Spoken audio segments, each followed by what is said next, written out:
Hello and welcome to Lone Worker Safety Training. I'll be your safety instructor today as we go through your onboarding training. The goal today is to ensure you have a solid framework for working safely when travelling, working away from the workplace, or working alone in the agency while employed with our company. One of our company's main priorities is to send you home the way you came, healthy. To do this, we have created this safety training video for you. We are going to touch on the following of these topics: welcome, work objectives, travelling safely, keeping safe when working away from the workplace, applying safety measures when working alone in the office, and reporting safety incidents. The company's work objectives is to have employees develop job skills and work experience to earn an income while maximising safety to ensure that employees return from work healthy and unharmed. This is not possible without having effective safety controls in the workplace. After this training, you'll have increased awareness of safety while travelling, working off-site and working alone in the agency. You will also have an increased satisfaction that the company is doing its best to keep employees safe while at work. Driving to and from the workplace and to and from appointments is common for real estate salespeople and property managers. Common hazards include speeding, driving under the influence of alcohol, and dangerous driving such as using a phone while driving. Not only are these practices dangerous, but they are against the law. These practices are prohibited and a strict policy of avoidance is applicable when it comes to these. Working off-site, or in other words, working away from the agency's office, also offers risks to real estate salespeople and property managers, among other staff. Environmental risks, which can include slips, trips, falls, or blunt force trauma, or other threats which can be considered as a man-down situation. For example, slipping on a wet and slippery driveway attending an inspection can lead to this kind of injury. We also include in this category all health diseases such as heart attacks, strokes, bumps, or any other diseases which need immediate health care action. Social risks are the most common risk that employees must deal with in cases they are interacting with many people every day. In this category, we could mention cases such as verbal abuse, physical assault, rape, abduction, or in some cases, this result can in fact be fatal. To highlight the severity of this risk, here is a factual news story of a tragic end to a female real estate broker. Missing Arkansas real estate agent Beverly Lynn Carter was found dead Tuesday, and the suspect's bizarre behavior is making national headlines. She disappeared last Thursday, and her body was found overnight in a shallow grave at a concrete mixing company at the Pulaski-Lonoke County line. 49-year-old Carter initially went missing last Thursday when she was scheduled to show a house to a potential buyer. Her husband later drove to the house and found her purse in her car and the door to the home wide open. Since then, police have arrested a former employee of the concrete mixing company where Carter's body was found. 33-year-old Aaron Lewis faces charges of kidnapping and capital murder. He pleaded innocent to those charges Thursday. The details are heartbreaking, but not terribly out of the ordinary for a murder case. So why is it national news? Well, it might have to do with the details surrounding the case. Suspect Aaron Lewis has displayed strange behavior both before and after his arrest. As the Washington Post reports, Lewis was involved in a car wreck on Sunday, saying a car he could not describe ran him off the road. He was a person of interest in the case at the time, but had not yet been arrested. The Post also reports Lewis was apprehended after looking nervous and suspicious at a shopping center. Civilians eventually cornered Lewis in an office building and held him until police arrived. Then there was this seemingly contradictory statement to reporters as he left court Tuesday. Why Beverly? Because she was just a woman that worked alone, a rich broker. Did you fill up? No. According to CNN, Carter also said he would have pleaded guilty to the charges against him, but his lawyer told him not to. Of course, there's Carter's story too. Many have pointed to the vulnerability of a female real estate agent working alone. ABC reports many agents now fear for their own safety, and the agency Carter worked for has already requested a police detective speak to their employees to try to calm their fears. And there's the fact Carter seemingly did everything right, even calling her husband to let him know where she would be the day she was scheduled to show the house. Lewis has also reportedly faced charges in Kansas and Utah. He was on parole at the time of Carter's murder. For Newsy, I'm Zach Toombs. There are cases where real estate agents have been held at gunpoint, property managers and sales agents have been raped and even murdered while working alone. Therefore, this is a risk that must be taken very seriously and safety controls carefully implemented to reduce the likelihood of these events occurring. Having said that, what safety controls can be implemented in order to minimise the risks to an acceptable level? Avoiding the risk is one safety control measure, which is choosing not to become involved in the risk in the first place. This strategy may be suitable in some situations. However, when it comes to conducting inspections with buyers and tenants, this may not be a possible option.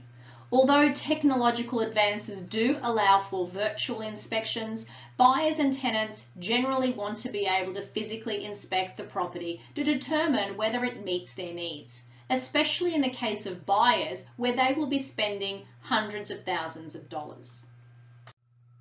Eliminating the risk is another safety control measure and would require the absence of tenants and buyers or other persons during the inspection. Once again, technology does allow us for video calls, and therefore the agent could show the buyer or tenant around without the buyer or tenant being physically present. It has the same limitations as risk avoidance. The third safety control is engineering the risk, which is generally modifying something in the environment to make the employee safer. Short of bubble wrapping the employee or providing bulletproof vests, engineering the risk is unlikely to provide the correct safety control. Reducing the risk is by far the most applicable safety control in this circumstance, and where we will spend quite a bit of time investigating how we can do this in association with the case study from previous assessment tasks. Reducing the risk is about trying to influence how people perform their jobs, how they do their jobs, and what can be done to intervene when staff are engaging in those unsafe behaviours that can leave them vulnerable. Examples include training employees in the skills to enable them to perform their jobs in line with safe practices, supporting employees' ongoing job performance through motivation, leadership, feedback loops, and performance management systems to keep them aware of risks they face. The purpose of the following section is to look at training employees in skills to enable them to perform their jobs in line with safe practices. The first of the do's of lone worker safety is to let people know your whereabouts. Most agencies have an in and out board which staff set as in status when they're in the office and out status if they are out of the office. Many of these can also include the time at which the employee expects to be back. Another option is to have a shared calendar. This allows staff to enter appointment information such as the names and contact phone numbers of the persons they're meeting and the property address they're meeting at. An additional measure can be taken by admin to make a telephone call to any staff members when they have failed to return by the elected time to check in with them and ensure their safety. The second of the do's for lone worker safety is to complete a rapid risk assessment. A risk assessment tool is designed to be completed in 30 seconds. It allows the employee to answer 10 simple questions when they are performing their role away from the workplace and obtain a risk rating score associated with low risk, medium risk, or high risk.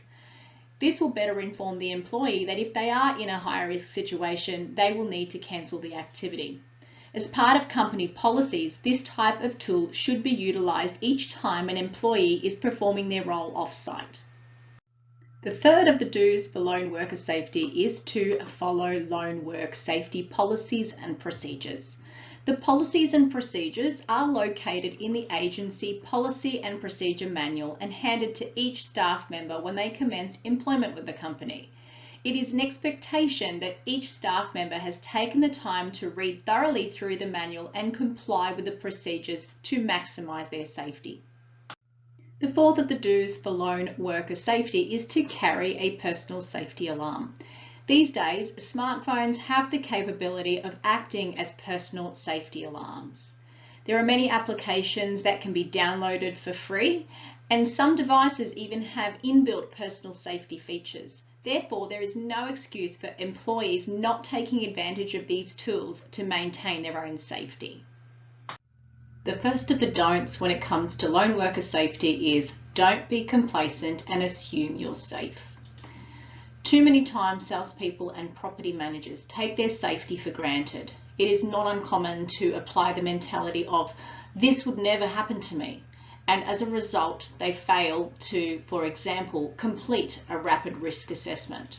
However, as we have previously discussed, real estate agents are not immune to injury or death when performing their role, so it is crucial that safety is taken seriously. The second of the don'ts when it comes to lone worker safety is don't attempt anything that cannot be done safely alone. For example, if you've performed the rapid risk assessment and there is a potentially high risk associated with the activity that you're about to perform, abort it immediately. For example, you arrive for a periodic inspection at a property and witness the tenant is in a bad mood and verbally aggressive. This inspection can be 1, scheduled for another time, and 2, scheduled to have another person in attendance if required. If you were to go ahead and the situation escalates, you may not have another opportunity to perform this task. The third of the don'ts when it comes to lone worker safety is don't take unnecessary risks. This is self-explanatory, but for example, if you're running late for work, don't take the unnecessary risk of speeding to work. Yes, you may get to work late and there will be consequences, but the consequences associated with speeding can be a lot worse than getting in trouble for arriving late to work. And the final of the don'ts when it comes to lone worker safety is don't be afraid to trust your instincts.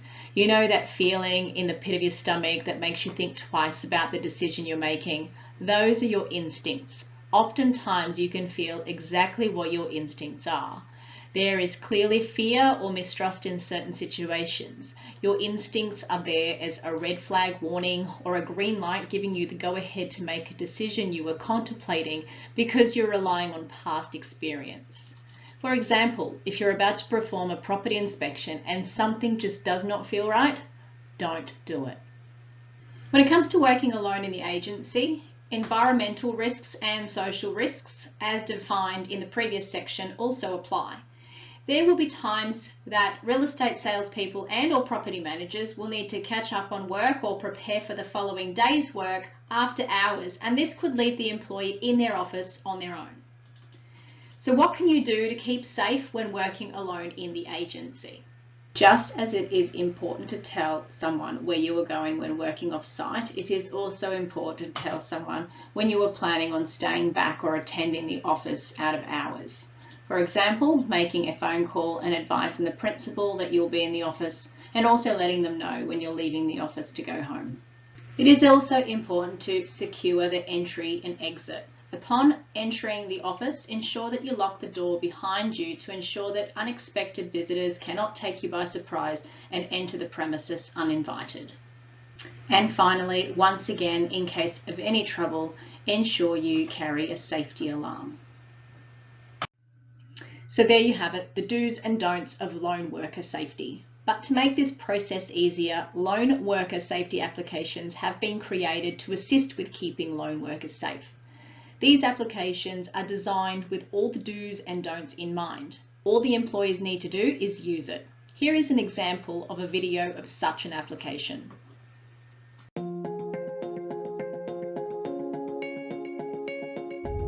Smart companies understand they have a legal requirement to provide a duty of care to their lone workers.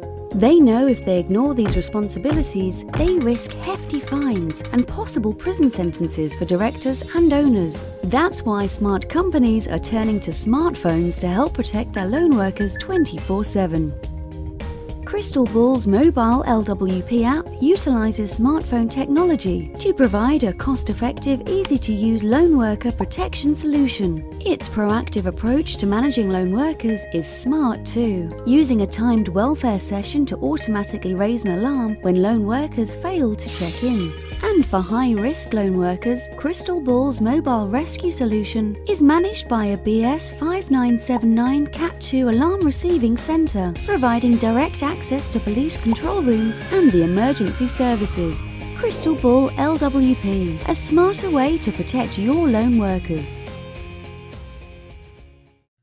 Another important aspect of ensuring employee safety while working alone is to make certain that employees report any safety incidents that they come across while working alone. There are certain incidents that are notifiable incidents arising out of conduct of a business or undertaking at a workplace. These are a legislative requirement under the Work Health and Safety Act. These include death of a person, serious injury or illness, or a dangerous incident. Failing to report a notifiable incident is an offence and penalties apply. Reporting incidents also serves to benefit the organisation and its employees. One of the benefits is awareness of threats. It raises organisational awareness about the different threats applicable to safety. Without the channel of communication provided by incident reporting, these threats could go unnoticed and unresolved. It also encourages improvement. Incident reports indirectly ask an organisation what is lacking. It provides real-life data that can be used to assess which measures need to be implemented for the organisation to level up. And it also inspires urgency. An incident report is a legal document that prompts organisations to take immediate corrective actions and implement preventative actions to avoid future recurrence. Witness testimonials should be included when writing an incident report to support documentation. Lone working in general has become more prevalent in the last decade across all industries, with real estate being no exception. While social risks will continue to impact lone workers, education, training and implementation of safety measures will improve lone worker practices, and the company's priorities to send employees home the same way they came, healthy, can be achieved.